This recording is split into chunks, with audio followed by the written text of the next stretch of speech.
Esto es Destino Historia.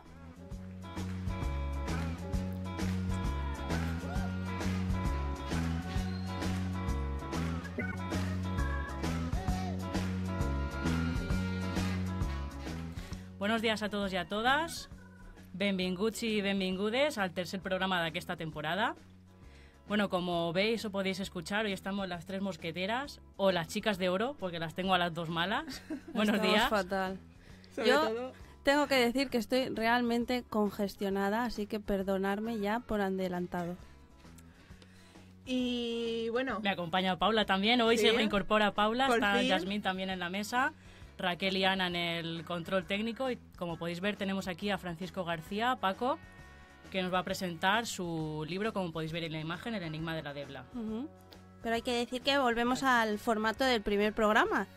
Y tendremos efemérides, noticias, recomendaciones y aparte de Paco, Claro. que será lo más importante. y bueno, chicos, simplemente recordaros que nos tenéis en Facebook, en Twitter y en Instagram. Si nos buscáis por Destino Historia Radio, ahí pues podemos hablar de manera más cercana. Subimos además todos los programas, además de fotos adicionales y más noticias, etcétera.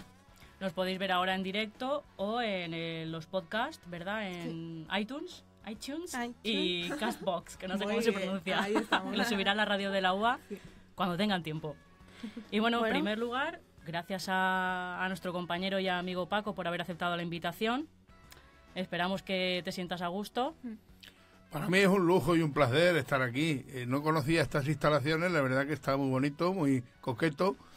Y bueno, y estar con vosotras tres, pues aparte de que sois mis compañeras y mis favoritas en todos los sentidos, pues estoy muy a gusto, como si estuviera en casa. También un poco Ángeles de Charlie hoy, ¿verdad? Hablando, haciendo así ya... Bueno, Yasmín. Bueno, pues nada, vamos para adelante. Vamos, Y ¿sí? continuamos con las efemérides, tal día como hoy.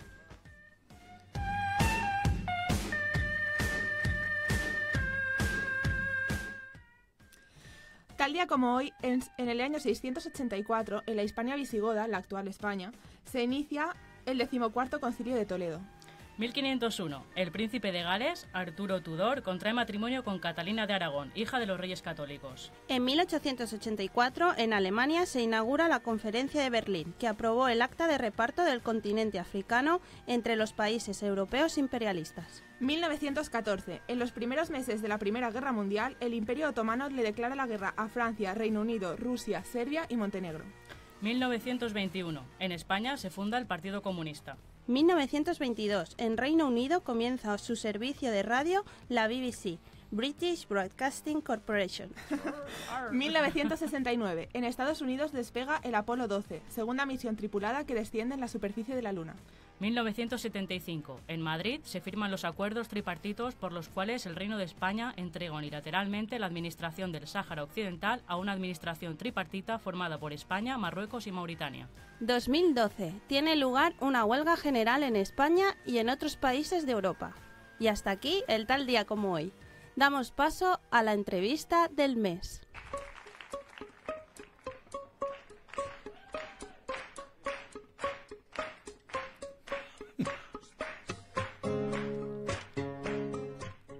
Bueno, damos paso a la entrevista de hoy.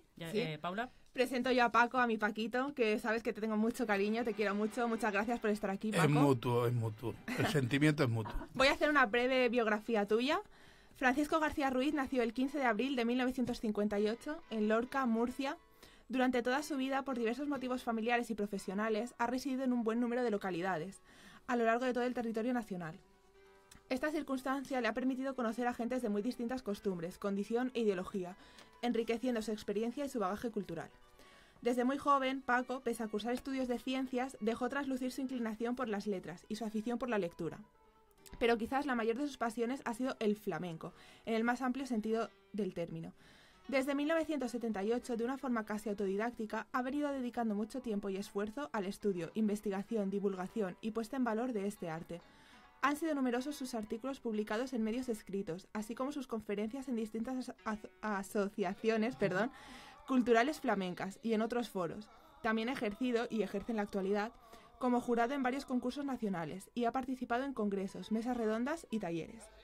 De 1993 a 1995, en Radio Aranjuez, de la cadena SER, presentó y condujo el programa semanal Aula Flamenca. Durante 2012 y 2013 realizó un máster en flamencología, impartido por la Universidad de los Pueblos de Europa, y desde 2014 cursa con nosotras la carrera de Historia en la Universidad de Alicante, ciudad en la que reside desde 1998. Y bueno, hoy lo tenemos aquí para que nos presente y nos hable un poco del enigma de la Debla, que es su primera novela publicada y el primero de sus trabajos que no constituye un mero ensayo sobre flamencología. Vaya carrerón. Demasiado. Larguito. Bueno, como he dicho hace un momento, El enigma de la Debla es tu primera novela, pero ¿era algo que te rondaba desde hacía tiempo o ha sido un dicho y hecho? Sí, gracias por tu presentación, Paula. Me rondaba en la cabeza desde siempre. De hecho, la Debla, que es, ya anticipo, que es una de las modalidades en flamenco, los distintos tipos o modalidades de cante se llaman palos. En lenguaje coloquial llamamos palos. La Debla es uno de ellos, uno de los más antiguos, de los más probablemente misteriosos, recónditos o arcaicos, etcétera. Yo hice en el máster que has citado, que tuve 2 años, lo que es el trabajo fin de máster lo dediqué a la Debla. En fin, es un trabajo delicado porque hay muy poca documentación sobre eso. En fin, hice un rastreo a lo largo de todo lo que es la bibliografía flamenca. Pero el incorporarme a la universidad lo que hizo, que esta novela que yo quería hacer, que trataba sobre este tema, pero de una forma desde fuera, o sea, el flamenco, vamos a decir que subyace en la novela, pero es una historia pues de unos jóvenes que están haciendo un doctorado en la Universidad de Sevilla y bueno, resulta que escogen este tema para su tesis y se ven envueltos en una serie de circunstancias que les van llevando... Paco, eso es en la librería 80 Mundos, que es donde... Sí, que vamos a aprovechar para decir que es donde pueden comprar el libro. Sí. En la calle, uno de los sitios. Sí, en la calle General Marvá de Alicante. Y además lo presentaste allí. Sí. ¿Qué pueden esperar los oyentes que vayan a comprar tu libro? ¿Con qué se van a encontrar? Bueno, la pretensión de este libro no es ni crear una adición a la flamencología, ni desde luego dotar de conocimiento, es decir, no es un libro, no es desde luego un ensayo sobre flamencología, es una novela, como bien decís. Lo que pasa es que sí que he tratado 2 cosas. Primero, que el tema del flamenco subyazca, vamos a decir, e impregne la novela, y además dotarla del rigor histórico, aunque no deja de ser una novela. A mí el término novela histórica no me gusta demasiado, pero bueno, es lo que hoy se lleva mucho, la novela histórica. Realmente lo que sí me preocupa mucho de que todos los personajes lógicamente son inventados, igual que la trama, pero el contexto histórico, geográfico, etcétera, sí que he tenido mucho cuidado en dotarlo o centrarlo desde luego con el máximo rigor posible. Entonces, lo que sí se van a encontrar es que un tema entretenido, básicamente, que es de lo que trataba. Cuando yo he dicho antes que es mi primera novela, es así, no mi primer trabajo. Yo he escrito cosas, aparte de artículos para revistas y tal, sí que he hecho mis pinitos en el mundo del ensayo, pero claro, la flamencología es un tema muy difícil, muy complejo. Habría que vivir 3 vidas quizá y me quedo corto para comprenderla en toda su magnitud. Pero entonces, Paco, sí. Si una persona no conoce flamenco, es un neófito como nosotras, puede abordar la lectura sin ningún tipo de problema. Sin ningún tipo de problema porque es una historia entretenida, ágil y además fácil de leer. Es una novela relativamente corta. Vamos, que en verano en un par de siestas os la cepilláis. Yo creo que sí. Lo que ocurre es que también, pues, mi toque yo tengo que poner lo que es mi sentimiento y mi pasión por el flamenco, pues sin querer está ahí, claro. Y bueno, en cuanto a la parte histórica, que es la que en este momento nos interesa por el programa que hacemos nosotras, porque bueno, tu libro, no queremos destripar mucho, aunque a mí se me da muy bien destripar libros y películas, intentaré no hacerlo, transcurre por dos espacios que van de forma paralela. Uno se complementa con el otro. Sí, más que 2 yo diría 3. Sería el presente, que es 2012, donde nuestros personajes estudian su doctorado en Sevilla. Y bueno, pues es un mundo donde tienen sus vicisitudes, incluso pues se enamoran, etcétera, etcétera. Luego nos retrotraemos a la época. Esto se va haciendo saltando en el tiempo, aunque la forma puede parecer aleatoria, realmente no es aleatoria lo que son estos saltos en el tiempo. Y además siempre en cada capítulo me he preocupado de fecharlo, o sea, datarlo, para que el lector no se pierda y pueda saber tal.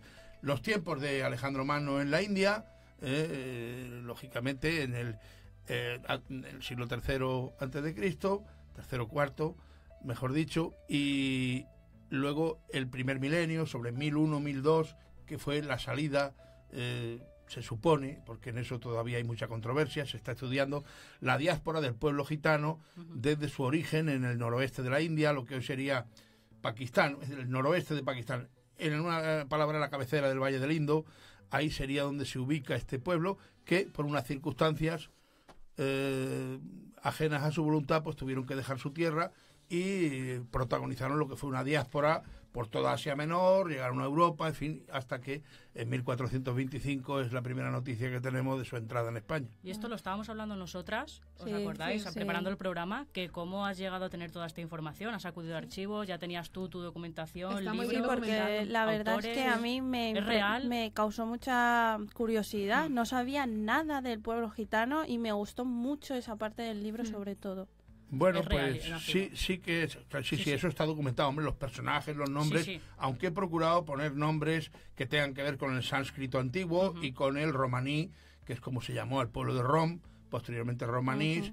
Lo de gitano ya es una cosa posterior en Europa, viene de que por error pensaban que venían de Egipto, que era Egipto Menor, lo que hoy es lo que en su día fue el Peloponeso, Corfú, etcétera, pues se llamaba Egipto Menor o se le denominaba.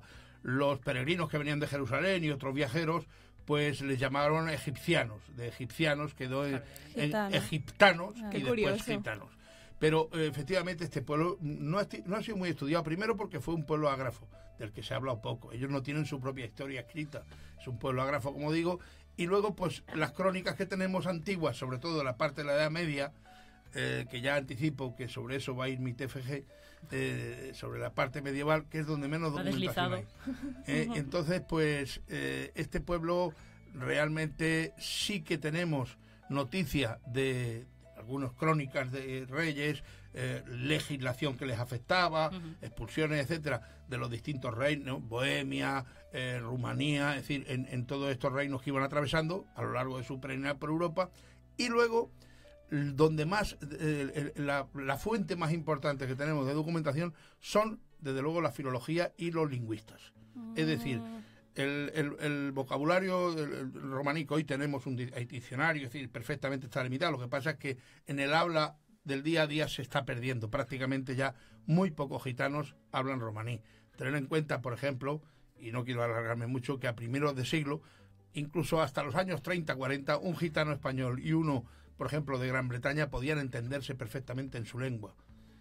Hoy eso ya es más difícil porque se ha perdido mucho. Quedan algunos, hay movimientos y asociaciones gitanas muy importantes que están haciendo una labor de recuperación, pero el romaní es una lengua muy parecida al sánscrito antiguo, lógicamente derivada de ella, pues sería al sánscrito lo que el castellano es al latín, por ejemplo, para entendernos. Además es que esto nos interesa porque se ha presentado la cátedra aquí en la Universidad de Alicante Sí, la verdad es que sí. con colectivos, asociaciones de gitanos, la universidad, lo vimos ayer en el Sí. Twitter Ayer de me Cultura. enteré por vosotras, no sé quién de vosotras Sí. me Y mandó... aquí lo- creo que fue, ¿no? Sí. Yo te mandé lo Yo de también la lo pasé. beca de Eso es muy investigación. no, y esto que acaba Y de lo de decir la Sabrina es cátedra muy también. interesante, sí.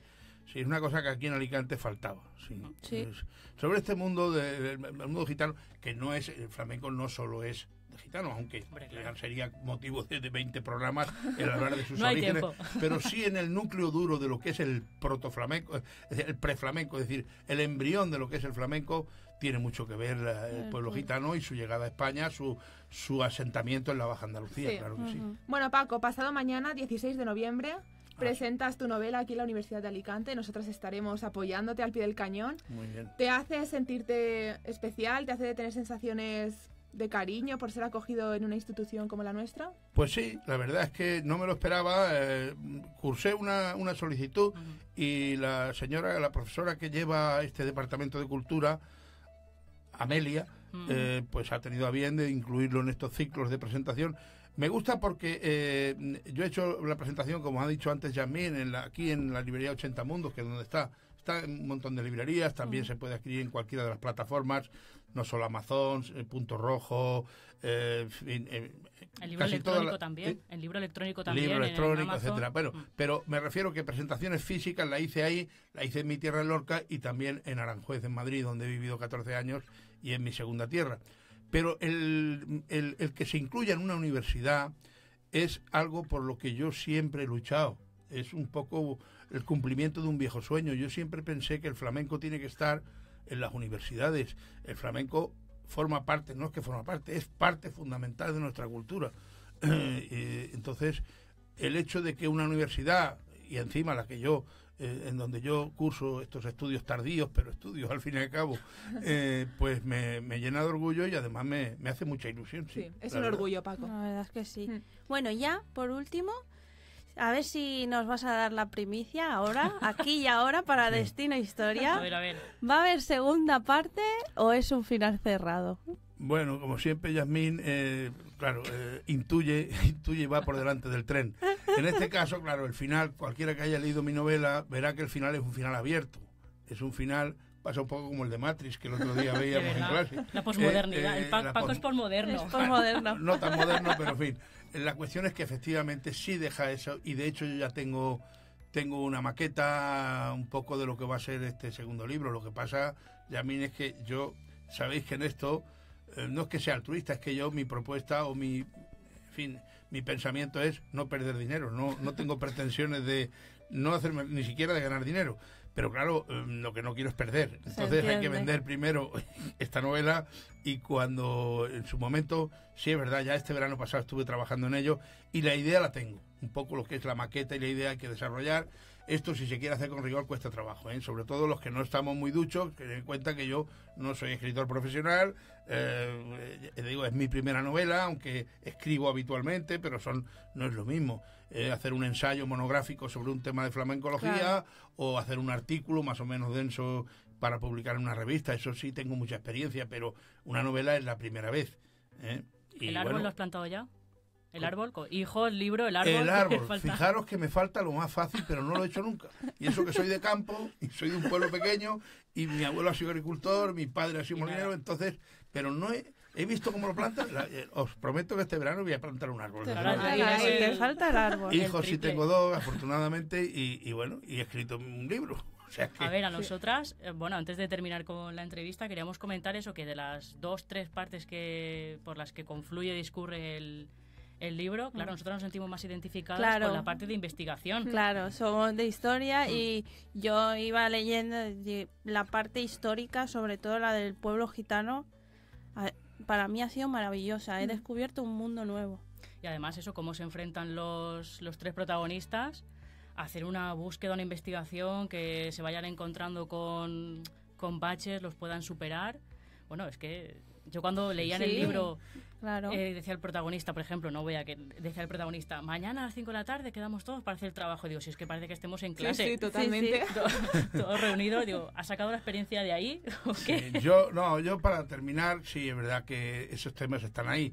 Los libros, como cualquier otra obra, una película o un documental, siempre tiene varias lecturas. Es decir, no hay una lectura única. Cada uno interpreta, hombre, el tema está ahí, pero yo lo que sí he querido hacer un guiño, y bueno, hoy en día es obligado, cualquier intelectual que se precie, en un mundo académico como el que estamos, es de alguna manera trabajar el tema de género. Es importante. En esta novela está con nuestra protagonista, la coprotagonista Esperanza, que a veces en que el protagonista sea Ginés o Esperanza, realmente a veces es mucho más protagonista ella. Es una mujer que no se deja milanar por la personalidad arrolladora de él, que más de una vez le planta cara y le pone las pilas, que en la mayoría de los casos lleva la iniciativa, que no solo es una mujer espectacular, guapa, explosiva, sino que es inteligente, quizás bastante más que el protagonista, que en determinada, o sea, que tiene un papel central en la novela, y eso sí que lo he hecho de una forma deliberada, porque he pretendido dar ese toque también de género que yo creo que en las obras actuales pues es casi imprescindible. Sí, hace falta. Pues nada, Paco, queríamos pedirte antes de despedir si nos podrías leer un fragmento de tu libro, aquí para todos los oyentes el principio. Sí, yo os leo. Sí, mira. Os leo una cita. Yo pensaba que leyeras esto para presentar al personaje. Hasta aquí, si pudieras. Venga, pues si te parece, leo. o Sí. quieres seleccionar tú un trozo. No, porque los oyentes pudieran ver qué se van a encontrar cuando abran tu libro, o lo que tú quieras. Sí, claro, al principio lo que es hay un apéndice que en un principio no pensaba yo hacerlo, pero sí lo hice después. Me recomendaron que hiciera un poco una breve autobiografía del que es el protagonista, Ginés López. Algunos han querido ver algo de autobiográfico en este personaje. Todas coincidimos, ¿verdad? Hay cosas coincidentes. Desde luego, cualquier autor, o yo por lo menos, quizá por ser novato, no me he podido sustraer. Claro que hay toques autobiográficos, no del todo. Hay muchas cosas que yo no comparto con este Ginés López. Sí que es lorquino como yo. Sí que es verdad que tiene, pero desde luego su vida bohemia, su forma de vestir no tiene nada que ver conmigo. Pero hay otras cosas que sí, la noche, la juerga, el tablao flamenco, sí, de eso en mi juventud hubo mucho. Pues cuando quieras, Paco. Y bueno, mi nombre es Ginés López y tengo 84 años. Bueno, en la fecha Colmenar Viejo, Madrid, otoño de 2052. Mi nombre es Ginés López y tengo 84 años. Me encuentro en la recta final de esa etapa de la vida a lo que los medios de comunicación y los políticos llaman tercera edad, los cursis senectud y el común de los mortales vejez. Aun consciente de que mi prosa no es muy cuidada ni mi memoria demasiado precisa, después de darle muchas vueltas al tema, he decidido plasmar por escrito una serie de circunstancias y hechos muy curiosos en los que me vi envuelto en el ocaso de mi juventud relacionados con mi tesis doctoral y que acontecieron en la Sevilla de hace 40 años. Pero antes es imprescindible que me presente, rebobine la película de mi tormentosa vida y comience contando brevemente quién soy y cuál ha sido mi particular trayectoria, comenzando desde mis orígenes murcianos en mi pueblo natal de Lorca.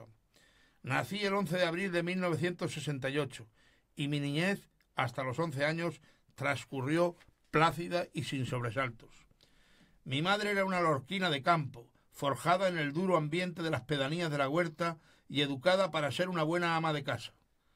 Criada entre eros de alfalfa, verduras y hortalizas, rodeada de pavos, conejos, pollos, cabras y gallinas, graduada en ritos ancestrales, rosarios, lutos y velatorios, y licenciada en olores profundos a leche de cabra ordeñada a mano, pan de hogaza recién sacado del horno de leña, olivas aliñadas con ajo, ajedrea e hinojo y especias para adobar la masa del embutido de la matanza. No obstante, una vez terminó la escuela, sus padres quisieron que tuviera unos estudios medios, la mandaron a la Ciudad del Sol para cursar el bachillerato y la matricularon en el Instituto de Enseñanza Media José Ibáñez Martín. Allí aprendió a relacionarse con muchachas de ciudad y cuando fue una mocita comenzó a frecuentar fiestas y bailes con las amigas.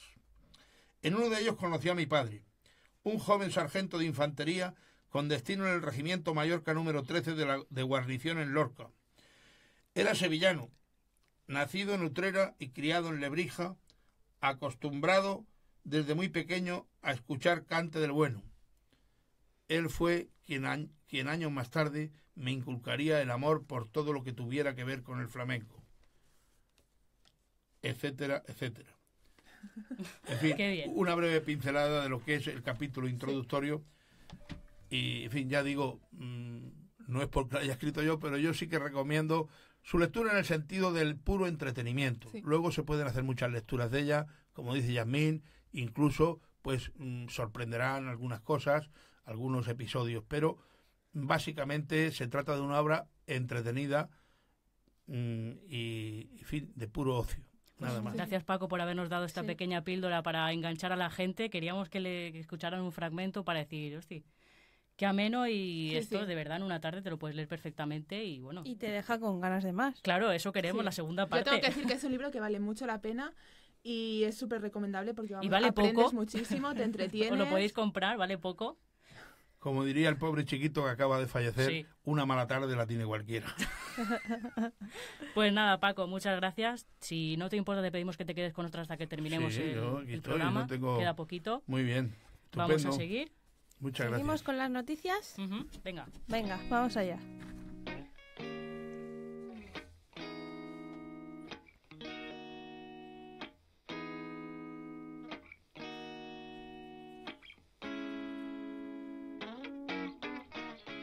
Bueno, y empezamos con un Premio Nacional de Historia.